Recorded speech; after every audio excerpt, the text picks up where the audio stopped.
Hello വണക്കം മലയാളത്തിൽ ഒരു അടിപൊളിയായിട്ട് കാണുന്ന ഇഷ്ടം എല്ലാവർക്കും പുതിയൊരു വീഡിയോയിലോട്ട് സ്വാഗതം. സോ നമ്മൾ ചെയ്യാൻ പോകുന്ന വീഡിയോ എന്ന് പറഞ്ഞാൽ ഒരു ബൈക്കിനെ കുറിച്ചാണ്. ആൻഡ് ബൈക്ക് ഏതാണെന്ന് ചോദിച്ചാൽ T V S Apache RTR 204V BS6 2021 race edition 2.0. പേര് പോലെ തന്നെ സ്പെസിഫിക്കേഷൻ ലിസ്റ്റും വളരെ ലോങ് ആണ്. ഒരുപാട് സ്പെസിഫിക്കേഷൻസും കാര്യങ്ങളൊക്കെ ഉണ്ട്, ഒരുപാട് ഫീച്ചേഴ്സും കാര്യങ്ങളൊക്കെ ഉള്ളൊരു ബൈക്കാണ് നമ്മുടെ കയ്യിൽ ഈ ഇരിക്കുന്നത്. ആൻഡ് പത്തനംതിട്ടയിലെ ഫസ്റ്റ് ബൈക്കാണ് ടി വി എസിൽ നിന്നുള്ള RTR 200ൻ്റെ. ഓണർ ആരാണെന്ന് ചോദിച്ചാൽ ഇതിൽ നിൽക്കുന്ന നമ്മുടെ മോനിച്ചേട്ടനാണ് ഫസ്റ്റ് കസ്റ്റമർ. കേട്ടോ, ബൈക്ക് എങ്ങനെയുണ്ട്? ബൈക്ക് അടിപൊളിയാണ്, ഒരു രക്ഷയില്ല. ഓക്കെ, സൂപ്പർ ബൈക്കാണ്. 2006 മുതൽ അപ്പാച്ചിയുടെ കസ്റ്റമറാണ്. 2006 നമ്മൾ ആദ്യമായിട്ട് അപ്പാച്ചെ RTRൻ്റെ 160 മോഡൽ എടുത്തത്. അത് കഴിഞ്ഞിപ്പം ഈ പുതിയ മോഡൽ വണ്ടി നമ്മൾ സ്വന്തമാക്കി.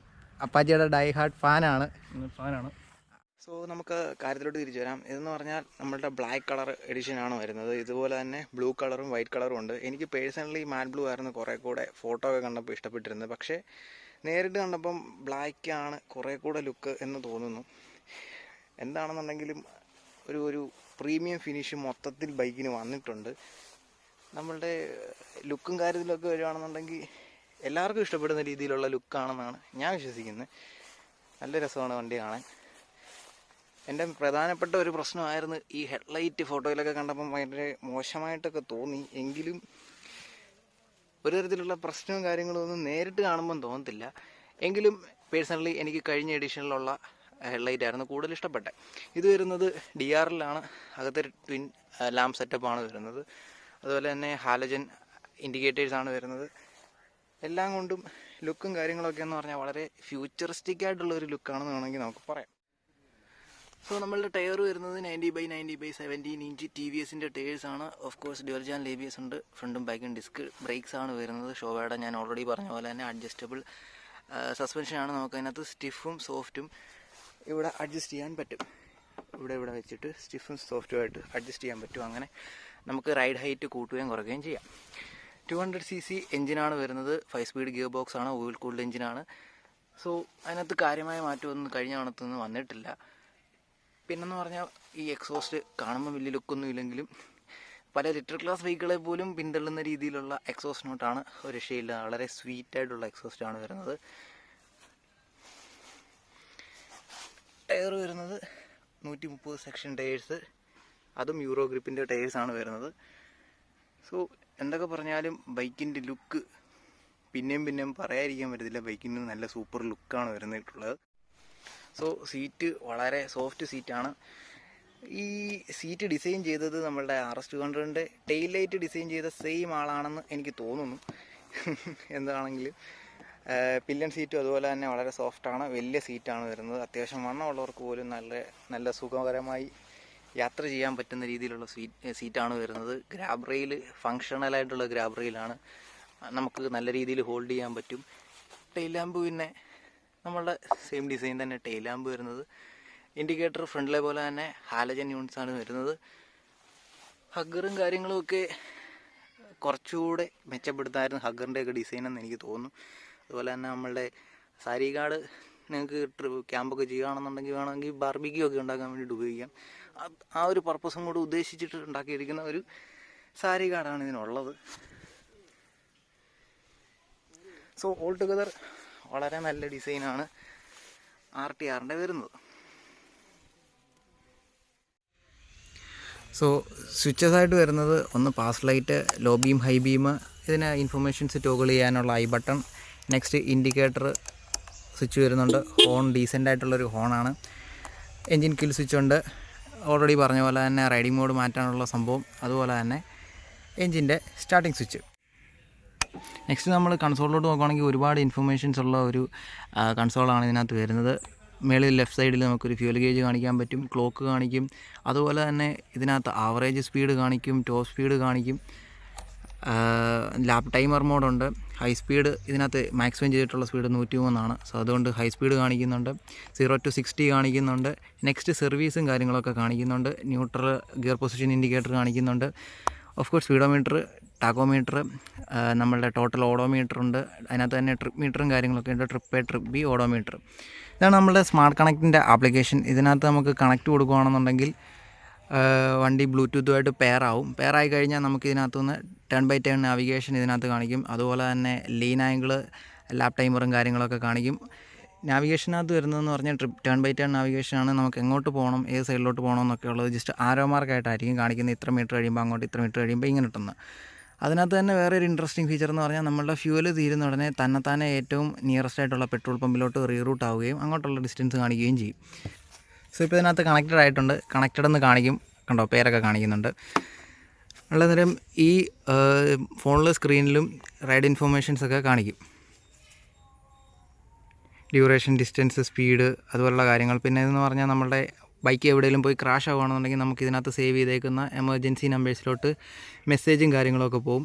അതുപോലെ ലാപ്പ് ടൈമർ, സെറ്റിങ്സ്, അതുപോലുള്ള കാര്യങ്ങൾ നമ്മളുടെ ആപ്ലിക്കേഷൻസിൽ കിട്ടും. നെക്സ്റ്റ് നമുക്ക് എക്സോസ്റ്റ് നോക്കാം.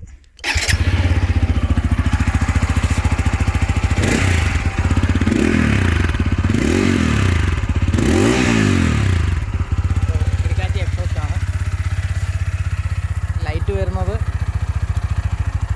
Bright dim.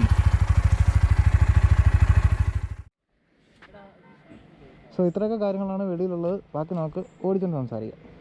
So start switch വന്നിട്ട് ഫെദർ ടച്ച് ആണ്, അതുകൊണ്ട് പ്രസ് ചെയ്ത് ഹോൾഡ് ചെയ്യേണ്ട കാര്യമില്ല. ബൈക്ക് എടുത്തപ്പോഴേ ഞാൻ നോട്ടീസ് ചെയ്തൊരു കാര്യം, ഇതിന് സൈഡ് സ്റ്റാൻഡ് സെൻസർ വരുന്നില്ല എന്നുള്ളതാണ്. ഇത്രയും ഫീച്ചേഴ്സ് കൊടുത്തിട്ട് എന്തുകൊണ്ട് അത് അവോയ്ഡ് ചെയ്തു എന്ന് എനിക്ക് ആലോചിച്ചിട്ട് മനസ്സിലായില്ല. ഇതിപ്പം 40 മില്യൺ സെയിൽസിനോടനുബന്ധിച്ചിട്ടുള്ള ഒരു ലിമിറ്റഡ് എഡിഷൻ ബൈക്കാണ് കേട്ടോ. സോ ബൈക്കിനെ കുറിച്ച് പറയാനാണെങ്കിൽ എൻജിനും ഗിയർ ബോക്സും പൊളിയാണ്. നല്ല റിഫൈൻഡ് ആണ് എൻജിൻ. ഒരു 6K RPM വരെ നോട്ടീസബിൾ ആയിട്ടുള്ള വൈബ്സ് ഒന്നും തോന്നിയില്ല. 6K to 7K റേഞ്ചിൽ ഹാൻഡിലൊരു പൊടി വൈബ്രേഷൻ ഉണ്ട്, പക്ഷെ അതും നോട്ടീസബിൾ അല്ല. Gear box butter smooth gear box ആണ്. ഗിയർ ബോക്സിനകത്ത് ഒന്നും ഇല്ലെന്ന് നമുക്ക് തോന്നിപ്പോൾ, അതുപോലെ സ്മൂത്താണ് ഷിഫ്റ്റൊക്കെയും. സ്ലിപ്പർ ക്ലച്ചും വരുന്നുണ്ട്, ആ സൈഡൊക്കെ പക്കയാണ്. പെർഫോമൻസിനെ കുറിച്ച് പറയാനാണെങ്കിൽ നമുക്ക് വേണ്ട പ്രാക്ടിക്കലായിട്ടുള്ള പവറും കാര്യങ്ങളൊക്കെ ഉണ്ട്. ലാസ്റ്റ് വേർഷൻ വെച്ച് നോക്കുമ്പം പവറും ടോർക്കും ചെറിയ ഇമ്പ്രൂവ്മെൻ്റ് ഉണ്ട്, പ്ലസ് വെയിറ്റ് 1 കിലോഗ്രാം കുറഞ്ഞിട്ടുണ്ട്. അങ്ങനെ നോക്കുമ്പോൾ ഓവറോൾ പെർഫോമൻസ് ഇമ്പ്രൂവ്ഡ് ആണ്. എങ്കിലും കുറേ കൂടെ ഒക്കെ പവർ ഉണ്ടായിരുന്നെങ്കിൽ നന്നായേനെന്ന് എനിക്ക് തോന്നി. ബ്രേക്സിനെ കുറിച്ച് പറയാനാണെങ്കിൽ ബ്രേക്ക് കുഴപ്പമില്ല, പക്ഷേ കുറച്ചുകൂടെ ഒക്കെ ഒരു ബൈറ്റും സ്റ്റോപ്പിംഗ് പവറും ഒക്കെ ഉണ്ടായിരുന്നെങ്കിൽ കൊള്ളാമായിരുന്നെന്ന് തോന്നുന്നു. ടയറും അതുപോലെ തന്നെ ടയർ ഒരു നോർമൽ യൂസർ ആണെങ്കിൽ ഗ്രിപ്പും കാര്യങ്ങളൊക്കെ ഉണ്ട്. ഇനി നിങ്ങൾക്ക് ശരിക്കും പുഷ് ചെയ്യണമെന്നുണ്ടെങ്കിൽ വേറെ ഒരു ഗ്രിപ്പി ടയർ നോക്കുന്നത് നന്നായിരിക്കും. ഹാൻഡ്ലിങ്ങിനെ പറ്റി പറയാനാണെങ്കിൽ അവിടെയും കിടുവാണ്. നല്ല ബാലൻസ്ഡ് ആണ് ബൈക്ക്. നമുക്ക് കോൺഫിഡൻ്റ് ആയിട്ട് കൊണ്ടു നടക്കാം, വെയിറ്റും കൂടെ കുറവായതുകൊണ്ട്. പിന്നെ റൈഡിങ് പോസ്റ്റർ ആണെങ്കിലും കുറച്ച് സ്പോർട്ടിയാണ്. കുറച്ചൊരു ഫോർവേഡ് ലീനായിട്ടുള്ള സീറ്റിംഗ് ആണ് നമുക്ക് വരുന്നത്. പക്ഷേ ഒരു തരത്തിലുള്ള സ്ട്രെയിനോ കാര്യങ്ങളോ നമ്മുടെ ബോഡിക്ക് വരില്ല. റിലാക്സ്ഡ് ആണ്, എന്നോട്ട് ഇരുന്ന് ഉറങ്ങി പോകത്തുമില്ല. ആ ഒരു കണ്ടീഷനാണ് വരുന്നത്. മിറർ സെറ്റ് ചെയ്തിരിക്കുന്നതും അത്യാവശ്യം നല്ല വിസിബിളായിട്ടുള്ള രീതിയിലാണ് മിററും വരുന്നത്. അതുപോലെ തന്നെ നമുക്ക് ലൈറ്റ് വരുന്നത് ഡ്യുവൽ LED യൂണിറ്റ്സ് ആണ്. ഞാൻ ഓൾറെഡി പറഞ്ഞ പോലെ തന്നെ ഞാൻ നൈറ്റ് യൂസ് ചെയ്തില്ല, പക്ഷേ പുള്ളി പറഞ്ഞത് വെച്ചിട്ട് അത്യാവശ്യം വെട്ടവും കാര്യങ്ങളെല്ലാം ഉണ്ട്. അവിടെയും പ്രശ്നങ്ങളൊന്നുമില്ല. ഇനി നമ്മുടെ പ്രീവിയസ് വേർഷൻ RTR 200ൻ്റെ മൈലേജ് വന്നുകൊണ്ടിരുന്നത് അറൗണ്ട് 32 to 38 km/L ആണ്. സോ അതിലും ഇമ്പ്രൂവ്മെൻറ്റ് ഇതിൽ പ്രതീക്ഷിക്കാം. സോ ഫോൺ പെയറിങ് വെച്ച് കോളും SMS നോട്ടിഫിക്കേഷൻസും അതുപോലെ തന്നെ 10x10 നാവിഗേഷൻ നമുക്ക് കൺസോളിൽ കാണിക്കും. ലാപ്പ് ടൈമർ പോലുള്ള പരിപാടികൾ കൊണ്ട് പ്രത്യേകിച്ച് കാര്യമൊന്നും ഇല്ലെങ്കിലും ബാക്കി എല്ലാ ഫീച്ചേഴ്സും നമുക്ക് ഉപകാരപ്പെടുന്നതാണ്. ഇനി നമ്മളുടെ പ്രധാനപ്പെട്ട ഫീച്ചേഴ്സിലോട്ട് വരാം. 1 റൈഡിംഗ് മോഡ്. 3 റൈഡിംഗ് മോഡാണ് വരുന്നത്: സ്പോർട്ട്, അർബന്, റെയിന്. ഇതിൽ സ്പോർട്ട് വരുമ്പോൾ മാക്സിമം പവറും ടോർക്കും ആയിരിക്കും വരുന്നത്. അർബനിലും റെയിനിലും ഒരേപോലെയാണ് പവറും ടോർക്കും വരുന്നത്. അത് കുറച്ച് ലിമിറ്റഡ് ആയിരിക്കും, ലീനിയർ ആക്സിലറേഷനും ആയിരിക്കും. ഇവിടെ ന്യായമായിട്ട് തോന്നാവുന്ന ഒരു സംശയമാണ് പിന്നെ ഇതിനാണ് 2 മോഡെന്ന്. ഇവിടെ വ്യത്യാസം വരുന്നത് ബ്രേക്കിങ്ങിലാണ്.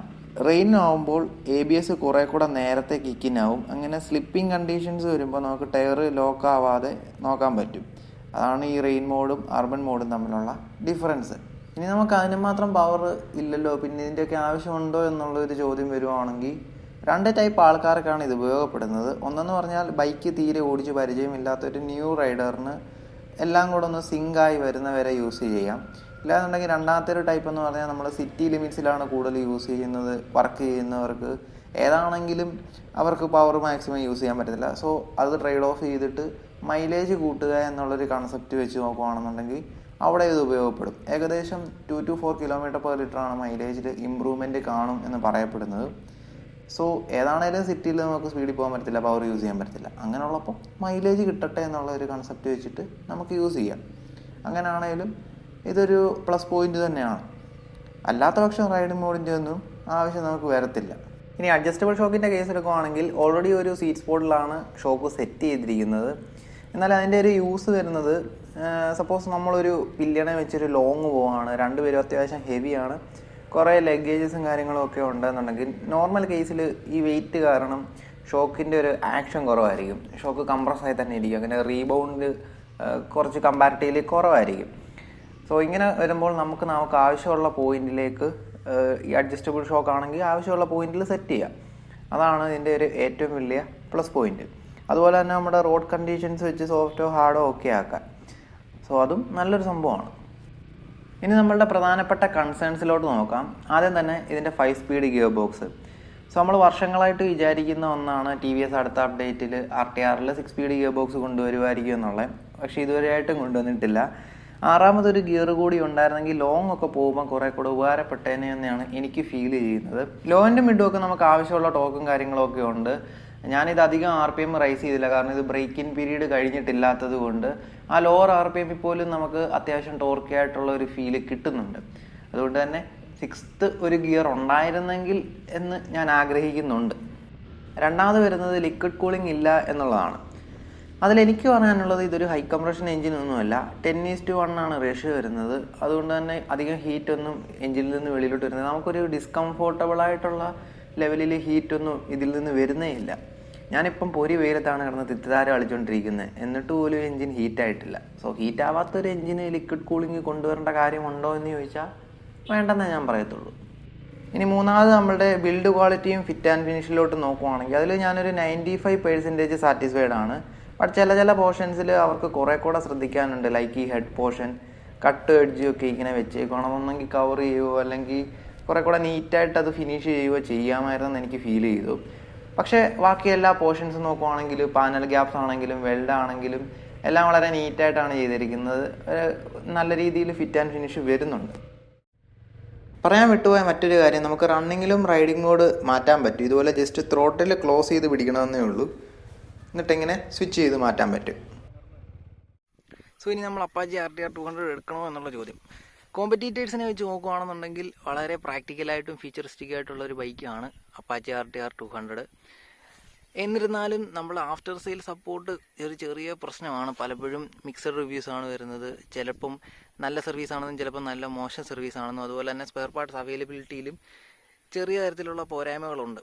സോ അങ്ങനെ ഒരു വിഷയമില്ല എന്നുണ്ടെങ്കിൽ ബാക്കി എല്ലാ ബൈക്കുകളെക്കുറിച്ച് ചിന്തിക്കുക വേണ്ട. 200 സെറ്റ് ബൈക്കാണ്, ഒന്നും നോക്കാതെ നമുക്ക് കണ്ണും പൂട്ടിയിടുക.